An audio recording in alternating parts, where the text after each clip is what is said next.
가제트 저널 리뷰 시간에 다시 만나게 된 서울 2000시가의 원장 한승민입니다. 자, 오늘은요, 지난번과는 달리 신비주의는 싹 걷어내고 바로 오픈했습니다. 그래서 오늘의 게스트는 김태형 원장님이십니다. 원장님 한번 인사 한마디.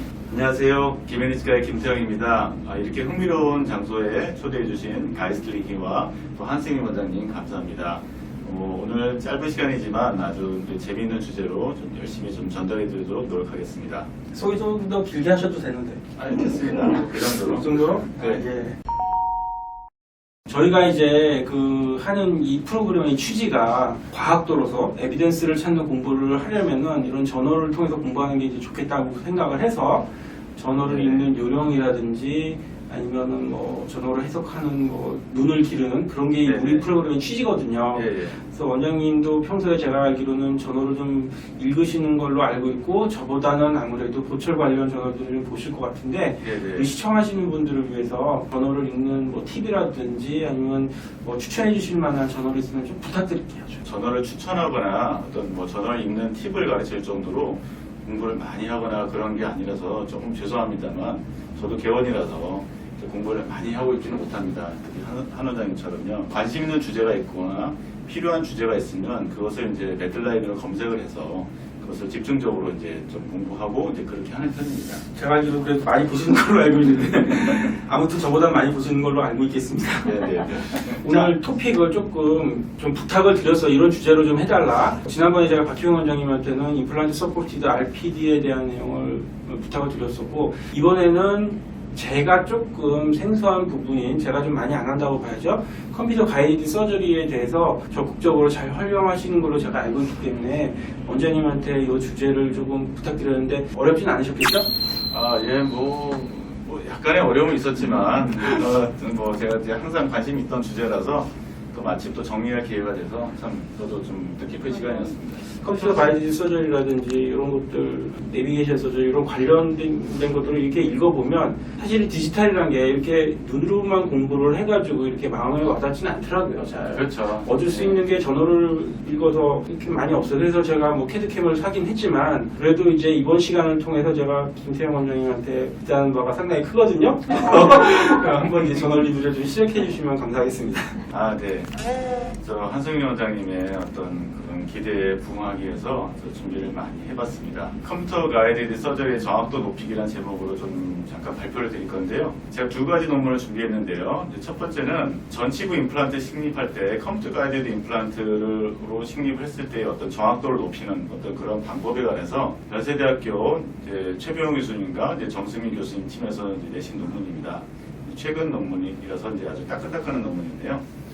그 인트로덕션을 보시게 되면 컴퓨터 가이드 임플란트 플레이스먼트와 관련된 이전 연구들에서 임플란트 엔트리 포인트에서 1.1mm의 부정확도, 또 임플란트 에이펙스에서 1.39mm의 부정확도를 보여준다는 논문들이 많았고요. 이 그림 두 가지 중에서 왼쪽은 이니셜 가이드 드릴인데 좀 짧은 드릴입니다. 이런 드릴이 있고, 그 다음에 오른쪽은 이제 드릴 가이딩 키라고 하는데 가이드의 슬리브 안에 넣고 이렇게 하다 보니까 그 각각의 컴포넌트 상에서의 어떤 유격, 그게 톨러런스가 커짐으로써 거기서 이제 부정확도가 좀 증가되는 거죠. 그래서 이제 데비에이션이 가장 큰 원인 요소는 서지컬 템플릿 내의 미케니컬 컴포넌트의 톨러런스, 즉 유격입니다. 서지컬 가이드에서 드릴을 사용할 때 드릴 끝이 특방으로 한 2.7mm까지 움직인다는 보고도 있고요. 그래서 이런 미케니컬 컴포넌트 간의 톨러런스를 줄이는 방법에 대해서 더욱 긴 드릴 키를 사용하고 드릴을 더욱 길게 유도하는 방법을 추천하는 그런 것에 관해서 이제 실험을 한 논문입니다.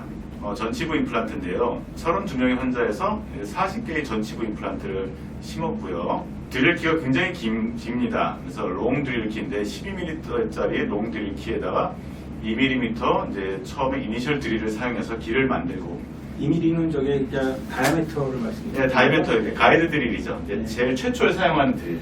저게 제일 중요합니다. 그리고 나서는 그 직경에 맞는 이제 확장 드릴을 써서 드릴링을 하고 식립한 다음에 코미시티를 이용해서 시술 전 계획한 임플란트에 위치하고 그리고 식립 후 실제 임플란트의 위치 간의 편차를 비교한 논문입니다. 거기 그림을 보시게 되면 그림 A에서는 이런 이제 가이드가 나왔으면 오른쪽 위에 상단의 B 그림에서는 티슈 펀치로 이 몸을 좀 잘라내고 그 다음에 C 그림에서는 이제 본 플래트닝 드릴로 본을 좀 플래팅 시킨 다음에 D드릴에서 보시다시피 드릴키 저기 왼손으로 잡고 있는 저 드릴키가 12mm짜리 롱 드릴키죠. 저기에다가 이제 이니셜 드릴 2mm짜리를 넣음으로써 처음에 길을 확실하게 잘 만들어두는 게 키포인트입니다. D그림만 지금 그 긴 롱키가 들어가 있는 그렇죠. 거죠? 롱키가 들어가는 거죠. 그다음 근데요. 네네. 저희는 이제 학회 강의가 아니라서요. 저 회사 제품 얘기해 주셔도 다 됩니다. 아 그래요? 저거는 최병 교수님이 이제 DO 임플란트 회사랑 많이 협업을 하시기 때문에 아마 DO 임플란트하고 그쪽일 것으로 생각합니다. 소프트웨어는요. DO 임플란트 회사에서 쓰는 임플란트 스튜디오겠죠? 전월에 나와 있었을 것 같은데. 예, 나와 있을 거예요. 임플란트 스튜디오고 3D 스캐너도 마찬가지로. 그거는 CG 처리해 주시면 됩니다. 네네네. 그렇게 해서 이제 저렇게 심는 거고 여기서 키포인트는 D 그림에서 보시다시피 롱 드릴 키를 이용해서 이니셜 드릴을 드릴링 하는 게 가장 중요합니다. 이렇게 해서 여기 보시다시피 그 롱 드릴 키가 저렇게 있고요.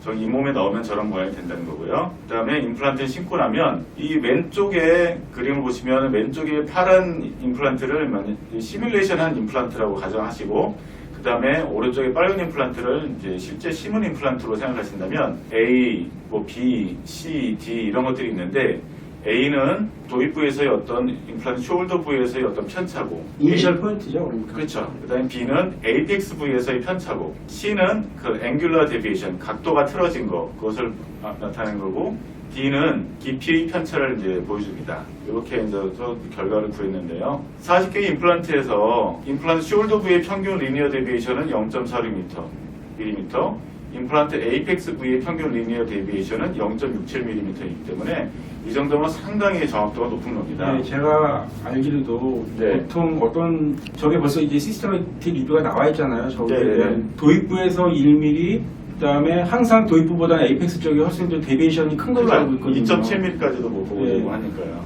네. 그런데 저 정도 1mm 이하 한 0.5mm 내외면은 굉장히 정확한 걸로 보여지네요. 그렇죠. 그리고 평균 앵귤러 데비에이션은 1.4도. 그러니까 앵귤러 데비에이션도 3도가 훨씬 평균적으로 넘는 걸로 알고 있는데. 네, 그거 훨씬 정확하죠. 예. 그리고 평균 데프트 데비에이션은 0.1mm니까 이것도 좀 굉장히 정확하고요. 그리고 그림을 보게 되면 작은 그림이라서 뭐 잘 보이진 않겠지만 가운데 그림을 보시게 되면 녹색으로 된 게 시뮬레이션한 픽처, 그다음에 오른쪽 부에 심은 픽처가 이제 실제로 심은 픽처인데 비교를 해보시게 되면 거의 이제 같은 위치로 들어가 있는 것들을 이제 보실 수가 있습니다. 그래서 결론은 롱 드릴 키를 사용함으로써 컴퓨터 가이드드 임플란트 플레이스먼트의 정확도를 증진시킬 수 있으며 전치부에 더욱 정교하게 임플란트를 생집할 수 있다. 이런 이제 논문인데요. 실제로 근데 12mm짜리 롱 드릴 키를 쉽게 쓰기는 좀 어려워요. 보통 그렇게까지는 하진 않기 때문에. 그렇지만 하여튼 그런 롱 드릴 키의 어떤 그런 효과를 이제 여기서 보여주는 그런 그 논문이라고 할 수 있겠죠. 그 롱드릴 키를 구치부에서도 쓰기가 용이한가요? 쓸 수가 없죠. 거의 쓰기 힘들죠. 왜냐하면 개구의 제한이 있고 그렇기 때문에 아마 전치부나 뭐 길어봐야 소구치 정도 그 정도까지는 쓸 수 있겠지만 이제 구치부에서는 쓰기가 힘들 것으로 보입니다. 그냥 롱드릴 키 없이 그냥 스텐트로만. 스텐트로 구치부에서는. 가이드를 하는데 보통 요즘 가이드는 보면 한 6mm, 7mm 정도 이 정도의 어떤 그런 길이는 드릴링 할 때 가이딩 하는 식으로 이렇게 좀 디자인돼서 나오더라고요, 보통요. 출자가 직접 이제 그 가이드를 만들 경우에는 조절할 수가 있어요, 더 길게. 하여튼 뭐 저 정도는 아니지만 그래도 한 4mm 뭐 이렇게 되는 것보다는 6mm, 7mm 정도만 가이드가 되더라도 훨씬 더 좀 오차를 줄일 수 있는 요소가 되겠죠. 저런 롱드릴 키는 이 디오 회사 말고는 다른 데서는 안 나오죠? 다른 데서는 본 적은 없습니다. 저 정도 롱드릴 키는요.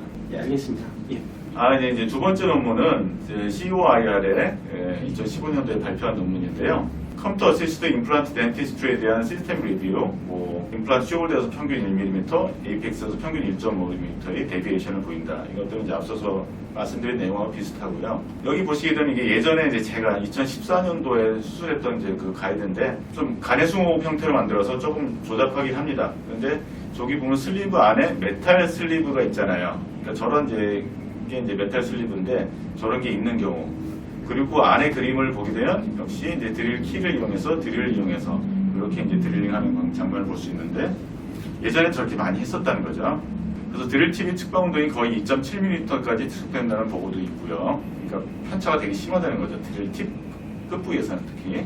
이렇게 말고 이제는 이제 3D 프린팅으로 디자인한 서지컬 가이드가 이제 나오기 시작했는데 3D 프린팅으로 디자인한 서지컬 가이드에서 메탈 가이딩 슬리브가 필요 없으므로 프린팅된 슬리브와 드릴 가이딩 키 사이의 톨러런스가 줄여준다, 감소된다는 이제 가능성이 높다고 얘기하는데요. 요거는 조금 그러니까 실제 상황하고는 좀 거리가 먼데 하여튼 이 논문에서 그렇게 이제 추정을 하고 이 실험의 목적은 3D 프린팅으로 제작한 서지컬 가이드에서 메탈 슬리브가 없을 때와 메탈 슬리브가 있을 때의 서지컬 인스트루먼트의 톨러런스, 즉 그 어떤 편차를 비교하는 겁니다. 예, 실제로 3D 프린팅 찍어가지고 저렇게 정교하게 만들기 쉽지 않을 것 같은데 한번 결과가 기대되는데요. 그렇죠. 그러니까 상식적으로 생각하면 그렇게 예. 그렇게 생각할 수 있는데 이 결과에서는 또 그렇게 좀 다른 결과가 나옵니다. 예. 이 그림에서 이제 두 개의 그 슬리브가 있는데 왼쪽은 메탈 슬리브가 있는 이제 가이드 슬리브고 오른쪽은 메탈 슬리브가 없는 슬리브리스 가이드 슬리브입니다. 이 서지컬 시스템은 컨트롤 1과 테스트 1 그룹에서 사용한 아스트라의 그 퍼실리테이트 가이드 서저리 시스템이고요. 지금은 이제 단종됐습니다. 저거는 이제 사용하지 않는 것으로 알고 있고요. 두 번째는 이제 컨트롤 2와 테스트 2 그룹에서 사용한 이제 서지컬 시스템입니다. 스트라우만의 가이드 서저리 시스템이고요. 가이드 안에다가 넣었을 경우에 왼쪽에 드릴 가이드 키가 이렇게 거기 꽂혀 있고 그 다음에 거기 안에 드릴을 넣었을 때 자세히 보면 밑에 에이펙스에서 많이 흔들리는 모습을 볼 수 있어요. 요걸 확대를 해보면 많이 흔들리는 거죠, 에이펙스에서. 요런 이제 그 톨러런스로 인한 라테럴 무브먼트, 요게 어느 정도 되는지를 이 논문에서는 이제 측정해서 이제 평균을 낸 그 논문인데요. 결과를 보시게 되면 드릴 팁의 레터럴 무브먼트는 드릴의 길이와 드릴 키의 높이에 좌우됩니다. 드릴의 길이가 조금 짧고 드릴 키가 길면 오히려 정확도는 좀 증가하겠죠. 그래서 그런 높이에 좌우되는데 슬리브와 드릴 가이딩 키 사이의 톨러런스에서 발생하는 무브먼트의 평균이 여기 C1 그룹, C2 그룹이 메탈 슬리브가 있는 거고요. 그다음에 T1, T2 그룹이 메탈 슬리브가 없이 슬리브리스 3D 프린티드 가이드입니다. T1이 아스트라, 1이 그러니까 아스트라고 2가 스트라우먼이죠. 예. 네. 그래서 컨트롤 그룹이 메탈 슬리브가 있는 거, 그다음에 테스트 그룹이 메탈 슬리브가 없는 건데 거기에서 저렇게 차이가 많이 납니다. 그래서 여기서는 메탈 슬리브가 없는 게 저렇게 편차가 적다고 그러는데 10배 차이 나는 거 엄청난데요. 그렇게 하는데 이 논문에서 그렇게 하지만 그 실제로 이제 다른 그 시스템에서는 또 저렇게까지 차이가 예. 나는 경우가 별로 없거든요. 그래서 드릴 가이드 키 내에서의 드릴 무브먼트의 평균, 드릴 가이드 키에서의 드릴 무브먼트는 똑같겠죠. 뭐 별 차이 없겠죠. C1 그룹, C2 그룹, 뭐 T1 그룹, T2 그룹 똑같습니다 거의. 그리고 평균 총 레터럴 무브먼트는 뭐 C1 그룹, C2 그룹이 0.75, 0.91, T1, T2 그룹이 0.51mm, 0.52mm니까 슬리브 리스에서 그 레터럴 무브먼트의 감소량이 T1에서 32% 감소하고 T2에서 43% 감소했다고 하는데요. 결론을 좀 보면서 약간 분석을 좀 해볼게요. 결론이 서지컬 인스트루먼트의 톨러런스와 드릴의 레터럴 무브먼트가 메탈 가이딩 슬리브가 없는, 즉 슬리브 리스이면서 메탈 가이딩 슬리브의 두께만큼 그 부위를 그 3D 프린팅 재료로 채운 그 3D 프린티드 서지컬 가이드에서 크게 감소하였다. 이게 결론이고요. 두 번째는 뭐 더 짧은 드릴과 더 긴 드릴 키를 사용하면 드릴의 레터럴 무브먼트를 더 감소시킬 수 있다. 맞는 말이죠. 이건 앞에 논문이랑 네. 이제 거의 비슷하죠. 상관하네요. 예, 예. 그런데 이 결론 1에 대한 제 의견을 말씀드리면 여러 회사의 서지컬 가이드 시스템별로 다양한 차이가 있습니다. 그렇기 때문에 단순히 메탈 가이딩 슬리브를 사용하는지 안 하는지에 따라서 전체 드릴의 과정의 정확도가 차이 난다고 단정 지을 수는 없다는 게 제 의견입니다. 그렇습니다. 네. 제가 이런 시스템을 그렇게 많이 사용해 보지는 않았지만 얼핏 제가 이걸 사실 제가 이 논문을 이건지 아닌 건지 기억이 안 났었는데 아까 그림 보니까 기억이 나더라고요. 얼핏 봤어요 제가 저 논문을. 많이 하셨네. 근데- 이런까지 읽어놓으셨어. 그런데 아무튼 간에 이제 3D 프린팅으로 찍는다고 해서 저렇게 정교하게 나온다고 그렇게 생각하기가 쉽지가 않거든요. 그래서 그런 점을 짚어줄 수 있는 게 네. 오늘 또 이 김태형 원장님을 모신 이유가 아닌가 싶어요. 네. 그래서 논문을 읽다 보면 단순히 그 논문의 어떤 그런 결론을 맹목적으로 좀 신뢰하기는 좀 어렵고요. 그 전후 문맥을 봐서 그 상황상에 따라서 이 논문에서는 그 논문의 실험 조건에서만 이게 타당한 거다. 그렇지 않은 경우에는 타당하지 않다고 이렇게 판단할 수 있는 건 조금 이제 해안이 좀 필요하다고 봅니다. 좋습니다. 예. 네. 이 논문의 디스커션에서 언급한 이제 드릴의 데비에이션을 일으키는 다른 요소들도 실제로는 크게 중요한데요. 여기서는 뭐 드릴하고 드릴 가이딩 키하고 어떤 톨러런스 거기에 대해서만 얘기를 했는데 실제로는 그것보다도 임프라퍼 오클저와 미쿠저 레스트 이게 가이드가 제대로 안착이 안 됐을 때 좀 떴거나 조금 이렇게 삐딱하게 좀 들어갔을 때라든가 아니면 서지컬 가이드가 좀 변형이 됐을 경우에 이런 경우가 오히려 더 좀 데비에이션을 일으키는 큰 요소가 되거든요. 그러니까 이 실험이 휴먼 스터디나 어떤 동물 스터디가 아니고 그냥 인비트로 실험상에서 그렇죠. 한 거기 때문에 네. 저런 결과가 나왔을 수도 있겠네요. 네네. 다음에 이제 말씀드린 증내에서는 특적인 구강 내에서의 어떤 가이드의 어떤 적합도라 아니면 가이드의 운동이라든가 움직임이라든가 이런 데에서 일어나는 이제 에러라든가 이런 것들이 중요하기 때문에 거기에 관해서도 좀 더 포커스를 맞춰서 이제 설명을 해드릴 거예요. 계속 갈까요? 얘기 하시죠. 네, 그러죠 뭐. 임상증내 1번입니다. 이 증내는 이제 2014년도에 제가 초창기에 그 가이드 서저리를 할 때 그런 건데요. 그때는 지금처럼 이제 3D 프린팅 가이드가 안 나왔었습니다. 그래서 저렇게 심플란트 프로그램을 이용해서 어렵게 기공소에서 이렇게 스태트를 만들어 왔고 그거를 갖고 이제 뭐 좌표 찍고 뭐 계산하고 뭐 그렇게 해서 이제 그 디자인한 그 증례인데요. 2014년도입니다. 네, 제가 그 당시에 김태형 원장님은 그 얘기를 하시는 거예요. 이 좌표 계산에서 비싼 기계 사셨다고 그러지 않았어요? 네, 비싼 기계 사고 이제 몇 개월 만에 무용지물 냈죠. 근데 제가 그 설명을 들으면서 안 하고 만다는데 그 생각을 많이 했었거든요. 잘하셨어요. 6개월 열심히 했는데 한 1년 지나고 나니까 세상이 완전히 바뀌어갖고 저는 이제 가내숭어부 형태로 막 밤에 남아서 주말에 막 나와서 막 찍고 계산하고 막 이렇게 갈고 뭐 이렇게 해서 만들었는데 3D 프린팅 돼서 나오더라고요, 가이드가. 참 되게 황당했었습니다.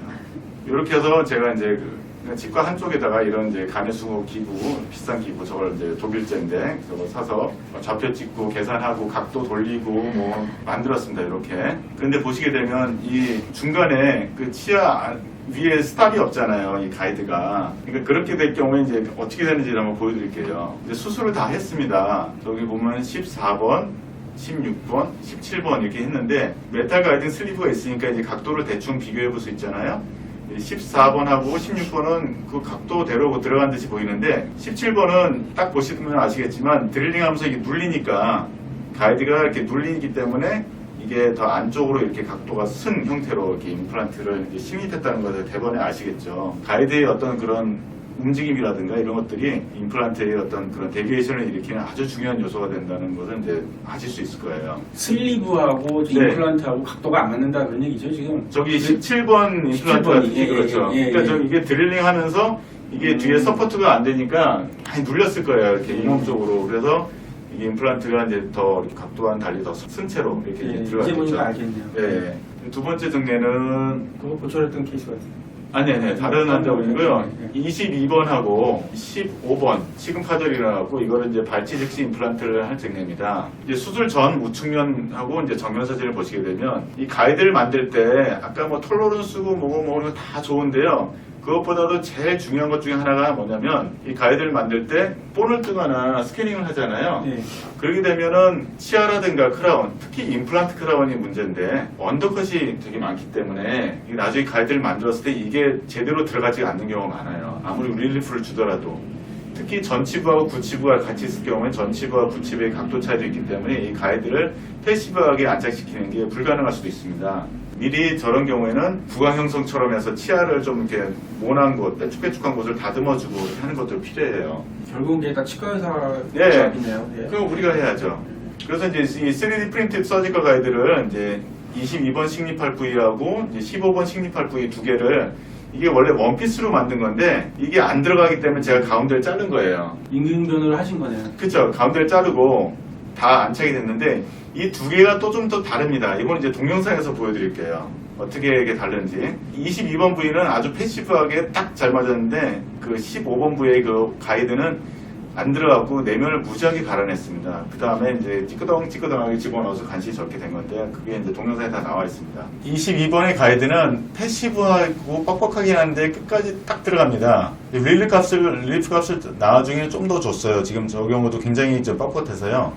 그런데 15번 부위 가이드는 보시다시피 찌끄덩 하면서 간신히 들어간 거예요. 그러니까 내면 조정을 많이 했음에도 불구하고 저렇게 넣기가 힘들었거든요. 그런 것도 이제 오차의 요인이 되는 요인이 거죠? 굉장히 큰 요인이 되는 거죠. 예. 그 다음에 이제 드릴링을 시작하는데요. 티슈 펀치로 먼저 하고, 그 다음에 뭐, 본 플래트닝 드릴링을 사용하는데, 제가 처음에 쓰는 이제 이니셜 드릴은 드릴 가이드 키 6mm짜리 높이의 드릴 가이드 키하고 그 다음에 8mm 길이의 이제 이니셜 드릴을 이용해서 짧게 처음에 제대로 심을 부위의 길만 내는 겁니다. 그렇죠. 원래 이제 원했던 임플란트 길이보다 짧은 짧은 드릴로. 그렇게 이해하면 되겠죠? 네네.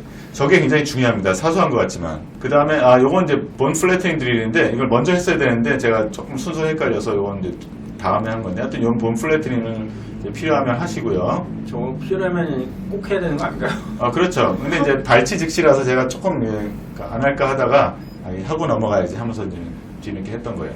그 다음에 이제 이니셜 드릴을 이용해서 2mm짜리 정말 이제 긴 이니셜 드릴을 이용해서 그 길을 낸 곳에 딱 이제 집어넣어서 드릴링을 하는 그런 장면입니다. 그리고 저 본 플래트닝 드릴을 쓰고 그러면 네네. 그래도 발치와에다 하면 거기가 초기 고정이 조금 잡히는 부분인데 좀 초기 고정이 약해지거나 그러진 않나요? 그러니까 살살해야죠, 상황에 맞게. 살살. 예. 그럼 또 밀릴 거 아니에요? 실을 때. 아니 그러니까 그건 좀 술짝해서 그때 맞춰서 이렇게 하는 거고. 네. 그 다음에 이렇게 이제 이니셜 드릴을 했고요. 예. 그 다음에 드릴을 확장한 드릴을 할 때도 역시 좀 짧은 걸로. 처음엔 짧은 걸로. 예. 그래서 이게 3.6 드릴일 거예요. 그 다음에 이제 좀 3.6의 긴 드릴로 드릴링하고. 저도 가이드 처음 썼을 때 네. 처음부터 긴 거 써가지고 망했던 케이스가 있어요. 그렇죠. 그래서 여기는 이제 4.0의 그 6mm짜리 짧은 드릴을 쓰고 4.0의 이제 10mm짜리 드릴을 이제 쓰는 장면입니다. 그리고 4.5의 그 6mm짜리 짧은 드릴. 드릴 과정이 조금 좀 막힌 맞네요. 예, 저는 좀 소심해서 그렇게 긴 거를 그냥 처음부터 막 쓰지 않습니다. 그 다음에 이제 전치부는 이제 3.6 12mm 드릴을 지금 썼을 겁니다. 예. 그리고 이제 임플란트 심기 전에 이 주수가 충분히 안 됐을 경우가 있기 때문에 이렇게 이리게이션을 이제 흠뻑 해주시고요. 그 다음에 임플란트를 심는데요. 임플란트가 좀 뻑뻑하게 들어갈 경우가 있습니다. 그래서 이제 50N 이내로 그렇게 너무 강한 토크가 안 되도록 들어가는 게 좋은데 지금 이 환자분 같은 경우에는 3mm 남겨놓고 좀 덜 들어갔던 기억이 나요. 그래서 50N 했어도 덜 들어가고 그래갖고 많이 안 들어간 건데. 예, 많이 안 들어갔잖아요. 그래서 이거를 드릴은 더 이상 할 수가 없고 그렇기 때문에 그냥 임플란트를 토크를 좀 강하게 주면서 다 집어넣고 그 다음에 빼서 또 이리게이션 한 다음에 다시 집어넣는 그런 케이스가 되겠습니다. 지금처럼 이제 약간 임플란트를 집어넣으면서 이제 드릴링 비슷하게 이렇게 하는 거죠. 저렇게 좀 물론 얇은 임플란트에서 저렇게 하면 안 되겠죠. 임플란트에 그 퍼티가 갈 수 있기 때문에 그래서 좀 적당히 저렇게 하고 풀러서 시스템별로 이제 좀 저기 원하는 시스템이 있는 그래서 이제 저걸 빼서 임플란트를 이제 강한 토크로 이제 조여놓으면은 거기 내부에서 좀 뼈에 이제 번이 일어나거나 그럴 수도 있기 때문에 항상 그거는 피하고 있습니다. 강한 토크로는. 그래서 다시 이리게이션을 좀 많이 한 다음에 임플란트를 이제 적당한 토크로 집어넣기 위해서 이제 식립하고 있습니다. 그래서 거의 50N 정도를 한 다음에 그때 한 0.5mm 정도 안 들어갔던 것 같아요. 그래서 마저 조금 그때는 이제 토크렌치로 이제 돌려 넣었고요. 그러면 어쨌든 그때 조금 또 데비에이션이 될 거 아니에요? 임플란트가 밀려서 조금 바깥쪽으로 밀린다든지. 아니 그러진 않죠. 그 가이드가 있기 때문에 저기서는 데비에이션이 안 되고요. 데비에이션의 가장 큰 그 이유는 그 초기 드릴링하고 그 다음에 드릴 확장할 때 그때가 데비에이션이 많이 되는데 저렇게 드릴링을 다 한다면은 큰 데비에이션은 일어나지 않습니다. 사실 이번에 이제 4.5mm 임플란트 직경의 임플란트를 이제 심는 과정이고요. 여기 잘 들어갔네요. 요번 주 제가 좀 생략을 좀 했습니다. 중간에 편집을 좀 해서 이것 혹시 넣다 뺐다 했는데 너무 길어지잖아요 동영상이. 이것도 역시 마지막 이제 좀 마무리를 토크로 조금 하고 끝났습니다. 수술 후 파노라마 엑스레이를 보게 되면 22번은 뭐 어버트먼트도 연결하고 이제 잠정 수음을 해줬고요. 15번은 이제 저 상태로 힐링 어버트먼트까지만 연결하고 이제 끝냈습니다. 그래서 뭐 수술은 비교적 잘 됐는데요. 가이드를 쓸 때 어떤 그런 이제 적합도 하고 그게 뻑뻑하지 않게 들어가게 하는 거 이런 것들이 또 상당히 또 의외로 중요하기 때문에 거기에 관해서 좀 이제 신경을 쓰셔야 될 것 같아요. 겉으로만 보면 되게 편하고 쉬운 것 같은데 네. 그래도 적나라한 모습까지 다 보여주신 것 같아서 너무 좋은 비디오였던 것 같아요. 네, 제가 또 네. 한승희 원장님이 또 저를 여기 또 이렇게 불러주셔서 신경을 많이 썼습니다. 이제 마무리 예. 가요, 그럼? 예. 예, 그래서 오늘 이제 그 말씀드릴 내용을 좀 요약을 하자면 3D 프린티드 서지컬 가이드의 정확도를 높이는 방법이 일단은 인상 체득을 정확하게 하는 게 중요하죠. 그런데 이제 인트라오럴 스캐닝에 또 정확도가 조금 더 우수하기 때문에 스캐닝을 할 수 있으면 그렇게 하시는 게 또 더 좋겠고요. 또 인상체득 또는 인트라오럴 스캐닝 전에 치아 또는 크라운, 특히 임플란트 크라운은 굉장히 이렇게 언더컷이 심하기 때문에 그런 것에 이제 상부 부위를 이제 좀 이렇게 와운딩하게 하거나 언더컷을 좀 줄여서 조정하는 게 꼭 필요합니다. 그리고 전화 콤빔 CT 촬영 시에 상악 협설 측 연조직 부위가 잘 나오도록 이렇게 넓게 스캐닝도 그렇고 그래서 넓게 연조직 부위도 하기 위해서 커튼롤을 이제 벽골 쪽에 다 끼워주든가, 그다음에 하악은 이제 혀 쪽에 커튼롤을 다 이렇게 해서 혀가 연조직에 좀 닿아서 이게 중첩이 안 되도록 그렇게 해주시는 게 좋겠고요. 그리고 무치약 부위가 넓을수록 연조직 부위 영상이 중요하기 때문에 연조직 부위에 붙이는 웨디오패크 머티리얼 등의 부가적인 레퍼런스 포인트도 이제 활용하는 것이 필요할 수도 있습니다. 또 서지컬 가드를 만들기 위한 임플란트 식립 등의 시뮬레이션은 가능한 한 센터에 의뢰하지 마시고 이제 직접 좀 해버릇 하시는 게 그게 이제 더 유리할 거고요. 만약에 부대역에게 이제 센터에 이제 디자인하고 제작 등을 모두 의뢰할 경우에는 충분히 정보를 전달하는 것이 중요하고 또 시뮬레이션한 디자인을 꼼꼼히 체크해야 됩니다. 그리고 3D 프린티드 가이드가 헐겁거나 헐거워도 문제되겠죠. 까딱까딱거리니까. 또 너무 꽉 끼워서 안 들어가면 이게 오차가 굉장히 커지게 됩니다. 그럴 경우 그렇게 되지 않도록 적당한 릴리프 값을 조금 아셔야 돼요. 그래서 센터에 의뢰하든가 아니면 본인이 직접 하더라도 그런 릴리프 값을 이제 정하셔야 되고, 그리고 티슈 펀치와 본 플래팅 드릴 사용 후 가장 처음 사용하는 이니셜 드릴은 길이가 긴 드릴 가이딩 키와 길이가 길지 않은 2.0mm 드릴을 이용해서 실행하는 것이 유리한데, 이런 것들이 있는 시스템도 있고요, 없는 시스템도 있어요. 그래서 이런 게 중요하다는 걸 아시고, 없으면 저는 따로 주문해서라도 좀 만들어서 썼거든요. 오차를 좀 줄일 수 있는 좀 방법이 되지 않을까 싶습니다. 예, 정말 도움이 많이 됐던 것 같고요. 그런데 저기 보시면 지금 스태틱 가이드라고 하죠. 네. 시스템이 나와 있는데 사실 그게 지금 프로그래밍 하는 소프트웨어라든지 하드웨어라든지 네, 회사들마다 다 틀리죠. 그렇죠, 많죠. 네. 서로 이제 호환이 되질 않으니까 이게 약간의 직관적이지 않은 좀 문제가 있을 것 같아요. 제가 보니까. 그렇긴 해도 이게 이제 만약에 이제 가이드를 디자인하는 소프트웨어 같은 경우는 이제 나중에 그 파일이 STL 파일이거든요. 예, 예. 그러니까 그런 것들을 어떤 시스템에서 했으면 또 3D 프린터는 또 다른 회사 걸로 할 수도 있고 이제 이런 단계에서는 호환이 됩니다. 예. 호환이 되는데 각 회사마다 이제 그 디자인하는 좀 그게 소프트웨어가 다르니까 이 회사 것도 쓰고 저 회사 것도 쓰고 그러면 뭐 비용도 비용이고 막 헷갈리죠. 그런 문제가 점도 있죠. 좀 있는 예. 것 같고, 실제로 지금 가이드 잘 쓰고 계시죠, 원장님? 예, 저는 사용 빈도가 어느 정도 되세요? 사용 빈도는 한 전체 수술 환자의 한 반 정도는 가이드를 써서 가능한, 특히 이제 전치부의 그 발치직지 임플란트 할 때는 가이드가 아주 뭐 효용도가 좋습니다. 그럼 제일 많이 쓰시는 프로그램 슬쩍 얘기해 주셔야지. 그러니까 저는 이제 뭐 임플란트 디자인 소프트웨어는 이제 덴티스 거에 덴티크 가이드를 쓰고 있고요. 네. 3D 프린터도 이제 덴티스에서 나온 걸 또 쓰고 있어요. 그래서 3D 프린터 안 사셨어요? 그건 아직? 3D 프린터도 덴티스에서 나온 거예요. 아, 그걸 사셨어요? 네, 그래서 제가 다 디자인하고 또 그걸 넘기면 저희 이제 기공실하고 저희 스태프들이 그거를 프린팅하고 협업을 하고 있습니다. 네. 역시 그렇게 이제 그 진입장벽이 그렇게 쉽지는 않은 것 같습니다. 네, 이게 쉽진 않아요. 좀 노가다예요, 노가다.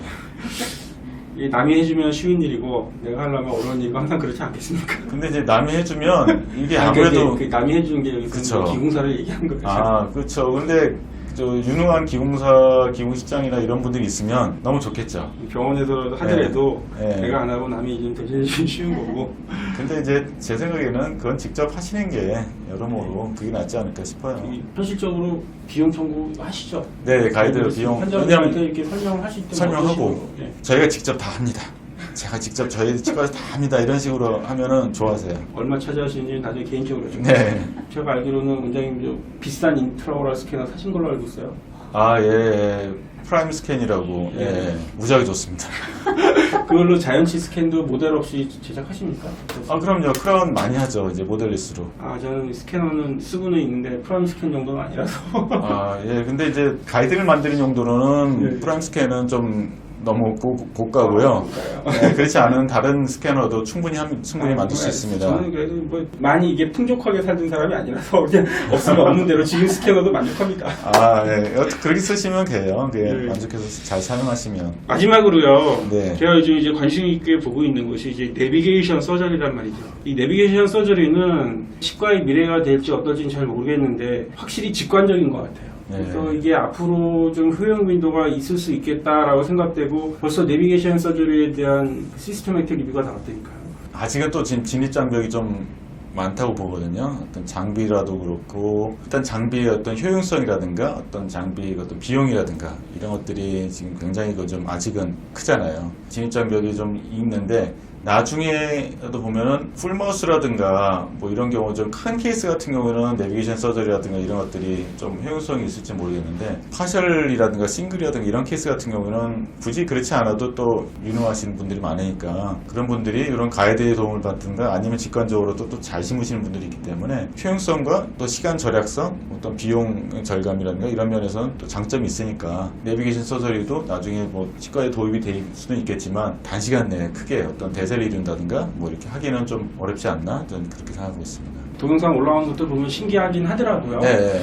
그래서 아무튼 이 내비게이션 서저리가 흘러가는 방향을 보면 요즘 제가 어디 사석에서 자리에 있을 때마다 하는 얘기지만 네. 이게 안과의 라식스 수술처럼 네. 그런 식으로 이제 흘러갈 가능성이 좀 있어 보이고요. 네네. 솔직히 관심은 있으나 우리 치과의사하고 업체하고 윈윈하는 상생 전략으로 갈 수 있을지는 잘 모르겠어요. 글쎄요, 아직까지는 저도 지금 잘 모르겠는데. 근데 여러 가지 네. 그게 이게 임플란트 시스템마다 그 시스템에 구애받지 않고 쓸 수 있다. 직관적으로 사용이 가능하며 이게 또 따로 제작 과정이 필요한 게 아니잖아요. 그러니까 환자가 당일 내원해서 바로 수술을 할 수도 있고 그런 장점은 분명히 있거든요. 네. 제가 은퇴할 때까지 이게 안 나왔으면 좋겠습니다만 이미 나와 있는 거를 지금. 자, 오늘 저널 리뷰는 이제 가이드 서저리에 대해서 알아보았고요. 이게 그 디지털이라는 게 사실은 서두에도 말씀드렸지만 책만 읽어가지고는 저널만 읽어가지고 이게 눈으로 와닿지 않습니다. 몸으로 우리가 느낄 수가 없어요. 장비를 가지고 해야 되는데 진입장벽이 높다는 것이 이게 한 장비를 하나 사가지고 그것만으로 다 할 수 있는 경우가 없거든요. 또 어쩌다 보면 또 다른 회사 시스템을 써봐야 되는데 이게 또 호환이 안 되고 그런 문제도 있고 하기 때문에 조금 어려운 건 사실이에요. 그래서 오늘 김태형 원장님께서 정말 이게 가감없이 이게 이제 좀 어려운 과정까지 적나라하게 잘 보여주신 것 같아서 정말 감사드리고요. 감사합니다. 너무 좋은 시간이었던 것 같습니다. 네. 자, 이게 마지막 멘트를 제가 좀 해야 되는데요. 잠깐 살길리 좀 빠지려고 해요. 80년대에 들어오면서 우리가 비디오가 많이 보급이 되면서 그 라디오가 조금씩 이게 죽어가고 있었던 시기가 있었어요. 그때 나왔던 노래 중에 여러분도 들어보셨을 만한 노래가 뭐가 있냐면 버블스라는 그룹의 비디오 킬드 라디오 스타라는 노래가 있어요. 네. 요즘 젊은 친구들은 아이유라는 그 가수가 뭐 라디오 방송에 나와서 그거를 커버를 했거든요. 물론 원곡을 상당히 훼손시키긴 했지만. 그래서 아이러니컬하게 그 노래가 79년에 나왔는데 81년에 MTV가 개국을 하면서 첫 노래로 그 노래를 틀었다고 해요. 제목에서도 알 수 있듯이 뭐 비디오 킬드 라디오 스타 아니에요. 라디오는 다 사라질 줄 알았는데 사실 현실은 그렇지 않죠. 그 당시에 나왔던 노래 중에 더 좋아했던 노래가 뭐냐면 스피릿 오브 라디오라는 노래가 있습니다. 캐나다의 천재 기타리스트라고 불렸던 게드리와 작년에 이제 세상을 떠난 릴 피어트라는 사람 드러머죠. 파워 드러머야 아주 대단한 사람이에요. 그 사람이 주축이 돼서 만들었던 그 러쉬라는 밴드가 있습니다. 아마도 지금보다 흰머리가 훨씬 많아질 때까지 듣고 있을 노래가 될 것 같아요. 또 스피릿 오브 라디오. 근데 사실은 그 내용은 비디오 킬드 라디오스랑 조금 틀리긴 합니다만 라디오는 지금 살아있잖아요. 우리 배철수 DJ도 여전히 방송을 하고 계시죠. 그런 의미에서 보면 지난번 시간에 소개시켜드린 임플란트 서포티드 RPD는 라디오 스타가 될 수 있을 것 같아요. 이런 이 디지털 과정에 있어서 라디오 스타가 될 수 있는 거는 이게 프리핸드 서저리가 될지 스태틱 가이드 서저리가 될지 그거는 조금 더 지켜봐야 되겠죠? 오늘 나와주셔서 너무 감사드리고요. 네. 다음 시간에 또 뵙도록 하겠습니다. 감사합니다. 네, 감사합니다.